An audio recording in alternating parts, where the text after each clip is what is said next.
Depois de meia hora de caminhada, você é logo recebido pelos mineiros. Após acender a luz de sua lanterna, um mestre mineiro vai guiá-lo por uma abertura escura, semelhante a um buraco de chaminé. Você descerá pelo vão até a altura do seu peito, e ele vai ditar as regras de como segurar-se firmemente nas escadas e vai pedir que o sigamos sem medo pelos caminhos estreitos. Temos que descer engatinhando pelo buraco, e a abertura é tão, mas tão escura que só Deus sabe quando é que a escada acaba. O mestre mineiro segue sempre à frente, repetindo as suas palavras, dizendo que o caminho não é de todo perigoso, que é só segurar bem firme nos degraus, e que não se deve olhar para baixo, e que não se deve ficar tonto, e que sempre se deve pisar no meio do degrau, e que nunca se deve pisar na borda, por onde sobe a corda ronronante dos tonéis, e onde, há 2 semanas, uma pessoa descuidada teria pisado e despencado e, infelizmente, quebrado o pescoço. Lá embaixo, é tudo uma só confusão de estrondos e zumbidos.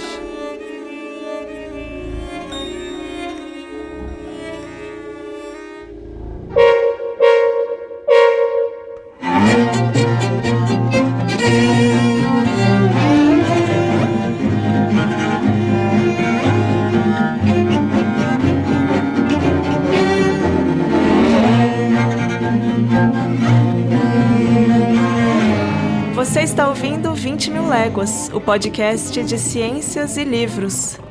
Eu sou Sofia Nestrovski. E eu sou a Leda Cartoon. Esse é um podcast da Megafauna Livros no Centro e conta com o apoio do Instituto Serrapilheira. 20 Mil Léguas é um podcast que lê os cientistas como escritores. E essa é a nossa 2ª temporada.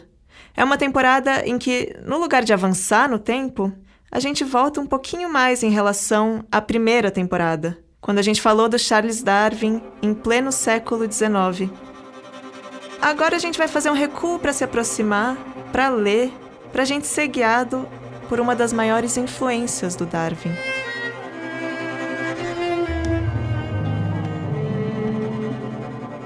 Olha agora para esse homem. Você não o conhece, ele está bem longe no tempo. Bem longe no tempo e no espaço. Ele nasceu na 2ª metade do século XVIII, num país que não existe mais, a Prússia. E nesse momento, agora que você está olhando para ele é um nobre adolescente num castelo à beira de um rio, entediado com a própria vida. Ele se chama Alexander von Humboldt. A gente vai voltar até esse tempo em que ele está, para poder olhar melhor para ele. Você agora vai seguir os passos dele. São muitos passos, porque ele não passou a vida inteira presa dentro de uma torre num castelo. Isso durou só até o fim da adolescência dele. Tá aí uma pessoa que se deslocou muito, a pé, de navio, num trem cheio de oficiais, ou num barco lotado de bananas e cocos, com bandos de flamingos voando ao redor. São passos que vão te levar para atravessar oceanos, para visitar terras estranhas, para sair de casa e conhecer muitas pessoas e muitos bichos, guias de montanha e vagalumes, que vão te levar para escutar sobre muitos livros e muitas teorias diferentes. As pegadas do Humboldt estão em toda parte no nascimento de muitas das ciências que a gente conhece hoje. O Humboldt estava lá. Ele estava lá no começo da geografia, nos primórdios da geologia, no iniciozinho da biologia e da meteorologia, e ele foi uma peça importante para cada uma dessas ciências. Ele se formou rodeado de poetas, e ele escreveu tanto livro que ele talvez tenha até mais atrapalhado do que ajudado, porque a gente não sabe por onde começar a ler Humboldt. Só as notas de rodapé dele já renderiam volumes inteiros.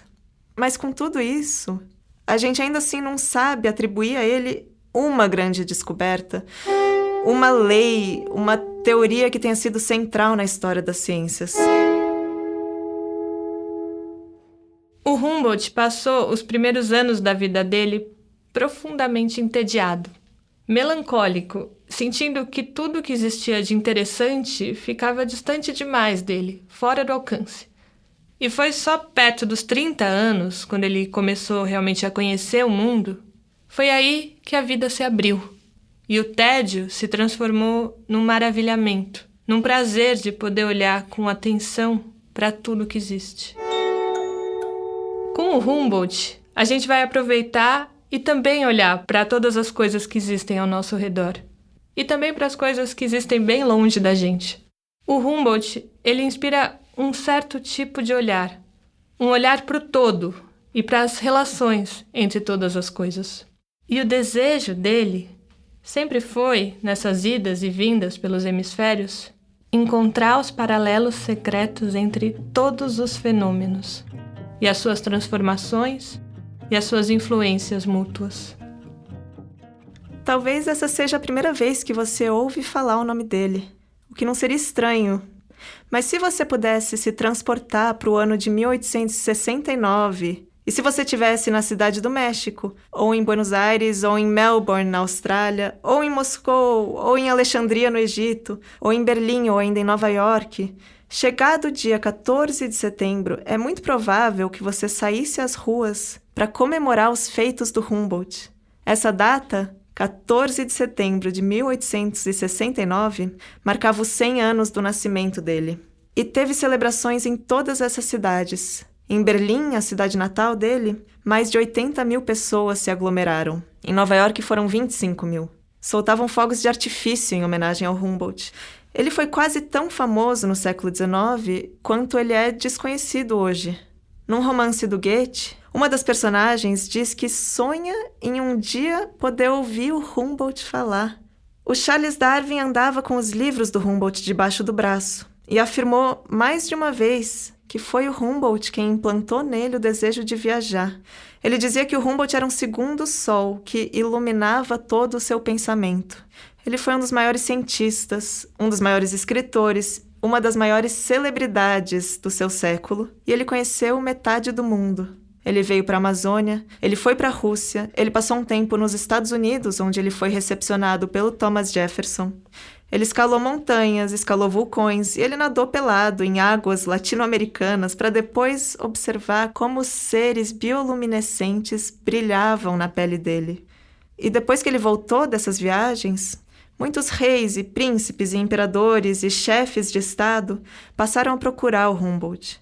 Queriam pedir conselhos para ele, mas também queriam simplesmente ouvir as histórias que ele tinha para contar, as aventuras que ele tinha vivido. O Humboldt estudou hebraico e leu textos alquímicos medievais. Ele levou para a Europa noções que ele aprendeu com intelectuais da América Latina, e lá ele foi recebido como um herói. É um herói para o século XIX, que isso fique claro. O Humboldt recebeu ideias e ele se apropriou de ideias. Ele acabou se tornando uma instituição, apesar de que ele sempre fugia de todo tipo de institucionalização da vida. Um pouco irônico, mas também um pouco triste.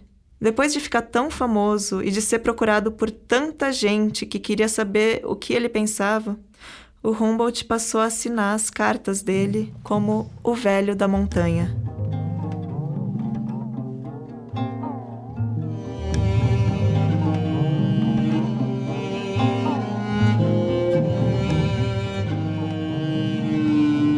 Por toda parte, onde em uma planície monótona que forma um horizonte, plantas de uma mesma espécie, torgas, estevas ou gramíneas, cobrem o solo.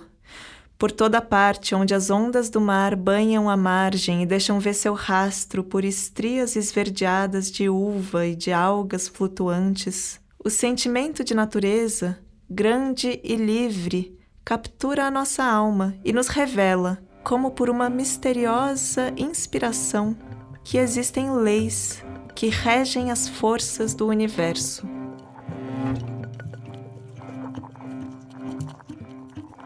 Para começar a entender de que qualidade é essa contribuição do Humboldt, a gente vai ter que ir fundo. Fundo, bem fundo mesmo, fundo para debaixo da terra, até chegar a cruzar com os mineiros, voltando cansados dos poços escuros, prestes a rever a luz do dia. Você está na Alemanha, em 1787.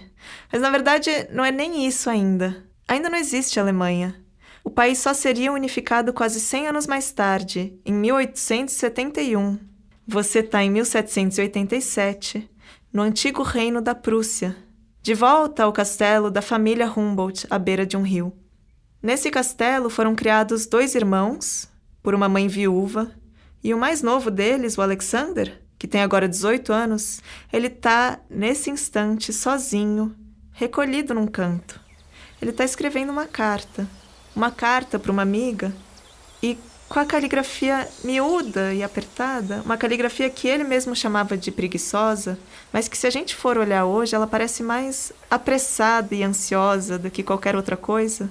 O Humboldt está escrevendo uma carta, e ali ele coloca a data e o local.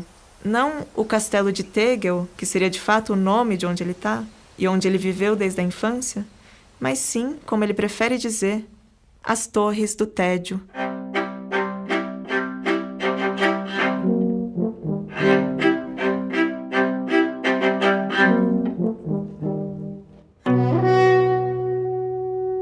Em minha condição infeliz, ele escreveu, eu me vejo o tempo todo desejando o que não posso e forçado a fazer o que eu não quero. Existe uma força dentro de mim, um desejo tão urgente que às vezes eu tenho medo de perder o pouco de razão que me resta.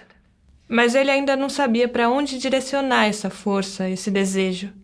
O que ele sabia é que a vida que ele tinha até então não interessava para ele.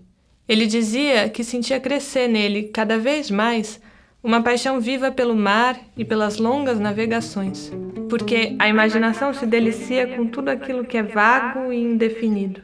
O contrário disso, portanto, é aquilo que ele definiu como o círculo estreito da vida sedentária. Uma vez, quando ele tinha uns 20 e poucos anos, o Humboldt ficou hospedado na casa de um conhecido. E lá ele viu que as paredes eram decoradas com placas de cobre que tinham se desprendido de um navio vindo da Índia. O Humboldt olhou para essas placas e disse sentir que elas eram como um emblema de uma outra vida e que elas faziam crescer nele o desejo de se transportar da existência comum direto para um mundo mágico. Ele queria navegar para os mares mais remotos, ainda que fosse sem nenhum propósito. Desde muito pequeno, ele ficava fascinado com a forma dos países, dos lagos, dos mares que ele via nos mapas quando ele tinha aulas, ele e o irmão, com um tutor. Isso foi alimentando nele a vontade de conhecer as estrelas do sul, aquelas estrelas específicas que não são visíveis no hemisfério norte. E mais tarde, quando ele finalmente viajou, quando ele finalmente realizou esse sonho que ele cultivava desde tão pequeno, quando ele viu pela primeira vez o Cruzeiro do Sul num navio a caminho da Venezuela, ele sentiu então uma satisfação tão grande que ele disse no diário dele que ele saudava aquelas estrelas como saudaria um amigo de quem se está separado há muito tempo. Mas no ponto onde a gente está, o Humboldt ainda não viajou, ele ainda não está a bordo de um navio, ele ainda é um jovem que não demonstra ter nenhuma aptidão especial para nada. Nenhum talento que possa ser canalizado numa profissão. Ele foi para a universidade só porque era o esperado e ele cursou cameralismo, que era um curso de gestão dos recursos do Estado. Era um curso tão pouco exigente e tão reconhecidamente pouco exigente que dizer que tal pessoa era aluna de cameralismo era... Desculpa, mas era dizer que a pessoa era assim devagar nos estudos. Esses primeiros passos da vida do Humboldt, eles são um pouco inspiradores, a gente confessa. Ele estudou e se formou sem se apaixonar pela vida profissional que estava se desenhando no seu horizonte. E depois de formado, ele ficou um tempo meio à toa, em idas e vindas entre a casa da mãe dele, a casa do irmão, Wilhelm, e as casas dos amigos. E foi nessa época que o Alexander von Humboldt acabou indo para o leste do que hoje é a Alemanha, perto de Dresden. Mais precisamente, numa cidadezinha chamada Freiberg, para estudar mineralogia.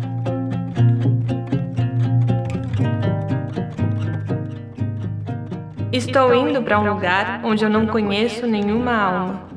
Existe um impulso dentro de mim mesmo que às vezes me faz sentir prestes a enlouquecer. Mas essa energia é essencial para me levar levar até um lugar bom. Isso foi o que Humboldt escreveu logo antes de começar os estudos dele na Academia de Mineração. E ir para um lugar onde ele não conhecia nada, não conhecia ninguém, na verdade, isso é o que o Humboldt faria muitas vezes ao longo dos seus 89 anos de vida. Ele chegou a dizer que era sempre uma alegria deixar a casa materna para trás. E entrar para dentro da terra e explorar cavernas subterrâneas, onde poucas almas já tinham entrado antes, acho que eu posso dizer que esse é um começo promissor para alguém que, a partir daí, ia explorar muitos dos cantos mais remotos do mundo. A Universidade de Freiberg era a primeira academia de minas do mundo. Era o primeiro lugar a juntar uma formação prática dentro das minas com uma formação teórica de estudos dos minérios. E por isso, Freiberg se tornou um dos centros mais importantes de estudos das ciências naturais. E foi também um dos grandes centros de investimento em extração de minérios. Em Freiberg tinha muita prata e até mesmo os líquens das paredes poderiam servir para enriquecer o rei da Prússia. Tem, inclusive, um conhecido da história do Brasil que também estudou lá, o José Bonifácio. Antes dele ser tutor do Dom Pedro II, antes até dele ser ministro do Dom Pedro I, ele foi para a Europa, na última década do século XVIII, para uma excursão científica. Ele foi estudar filosofia, história natural e mineralogia, justamente.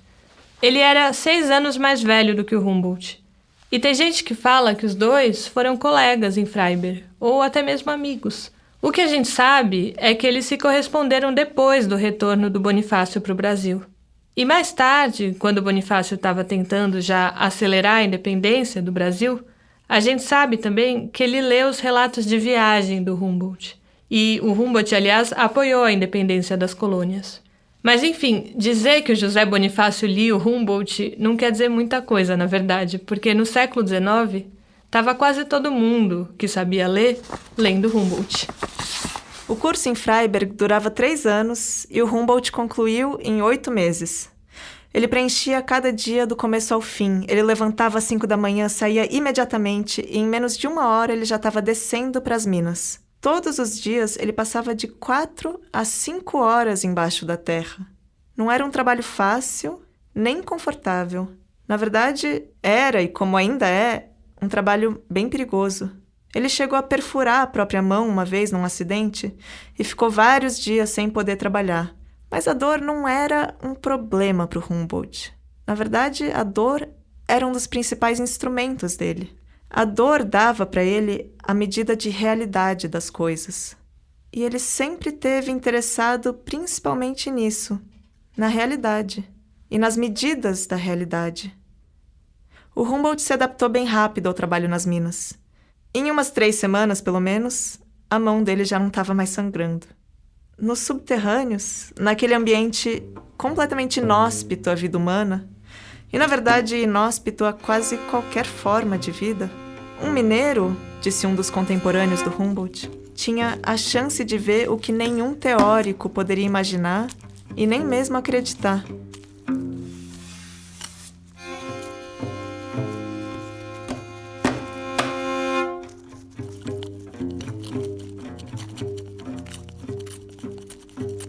Imagina o que é a sensação de descer numa mina. Algumas delas eram tão profundas que, se elas pudessem ser invertidas, ou seja, se elas fossem montanhas, elas seriam mais altas do que as pirâmides de Gizé, do que a Catedral de Estrasburgo. Elas chegavam a ter o equivalente, em termos atuais, a 175 andares. Ou seja, é mais alto até do que o Burj Khalifa, o maior arranha-céu do mundo. E entre os túneis que colapsavam, ou explosões, ou as nuvens de poeira preta que subiam desde o fundo, os riscos de trabalhar num lugar assim eram muitos. O poeta Heinrich Heine, que nasceu quase 3 décadas depois do Humboldt, mas que morreu 3 anos antes do Humboldt, ele escreveu um livro que é um relato da jornada que ele fez pelo Harz, a maior cadeia montanhosa do norte da Alemanha. O nome do livro é Viagem ao Harz, e você pode encontrar uma tradução em português do Maurício Mendonça Cardoso pela editora 34. E lá ele descreve, numa passagem, a descida para as profundezas da terra nas minas Doroteia e Carolina, guiada por um mestre mineiro. E o que ele diz é que quando ele estava lá embaixo, bem no fundo, ele se lembrou de uma vez em que ele teve uma tempestade enorme em alto mar. E naquele momento, no subterrâneo, ele pensou que seria até que bem agradável estar num navio, sendo chacoalhado de um lado para o outro, banhado pelo frescor e pela graça divina do ar livre. Porque aí, pelo menos, teria ar.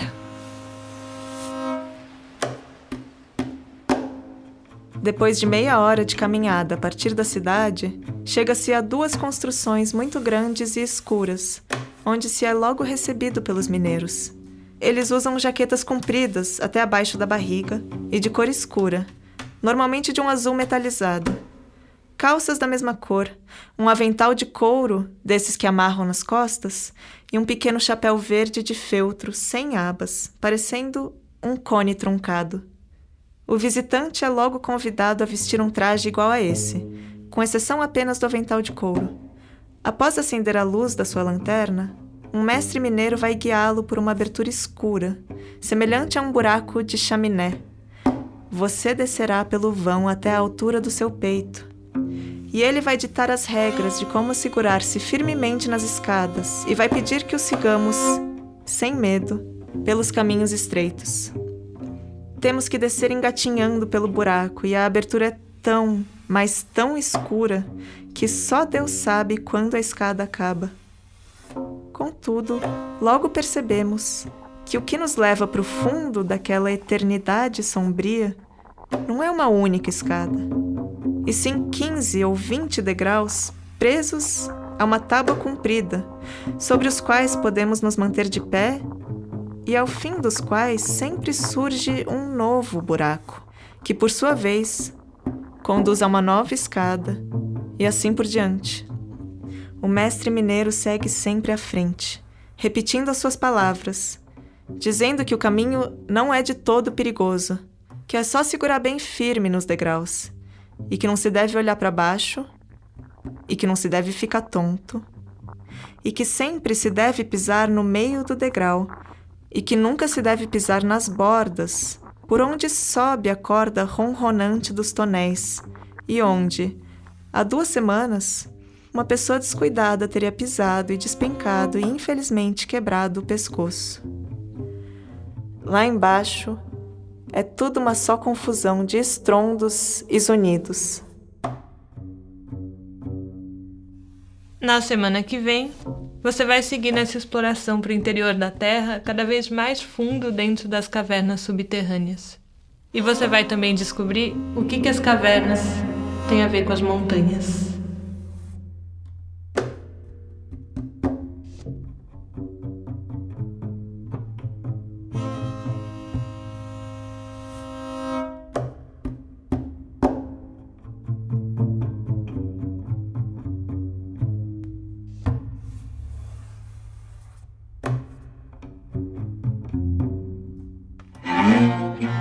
Se você gosta do 20 Mil Léguas, ajude ele a continuar existindo. Você pode apoiar o projeto para que a gente siga produzindo podcast de ciências e livros. Para saber mais e para ver as recompensas da nossa campanha de financiamento coletivo, entre no catarse.me/20 Mil Léguas, por extenso e tudo junto. Se você não puder nos ajudar nesse financiamento, saiba que só de escutar esse episódio, de indicar o 20 Mil Léguas para outras pessoas, ou nos deixar uma avaliação positiva, você já está ajudando. E para saber mais sobre os assuntos de cada um dos episódios, assine a nossa newsletter no site da Livraria Megafauna. Na newsletter você encontra a nossa bibliografia, curiosidades e indicações de leitura. A 2ª temporada do 20 Mil Léguas é realizada pela Livraria Megafauna, Livros no Centro, e conta com o apoio do Instituto Serra Pilheira. Esse foi o primeiro episódio da 2ª temporada do 20 Mil Léguas. A gente agradece à professora Lúcia Ricota pelas conversas sobre o Humboldt. Idealização e direção geral, Fernanda Diamante. Concepção, pesquisa, roteiro e apresentação, Leda Cartoon e Sofia Nestrovski. Todas as traduções de trechos citados são nossas, exceto nos casos já indicados nos episódios. Coordenação geral, Irene Buarque de Holanda. Trilha original, mixagem e edição de som, Fred Ferreira. Masterização Tuta Macedo. Esse episódio foi gravado no estúdio Tiranossum. Direção de leitura, Márcia Faria. Projeto gráfico e identidade visual, Flávia Castanheira. A partir de ilustrações do Alexander von Humboldt e dos seus colaboradores. Assistência de pesquisa e newsletters, Gabriel Joppert e Lourenço Fernandes. Revisão técnica dos roteiros, Flávia Natércia da Silva Medeiros. Colaboração, Maíra Pereira e Rita Palmeira. E consultoria em captação de recursos, Christopher Matti. A gente agradece especialmente ao Luiz Frias pelo apoio ao projeto.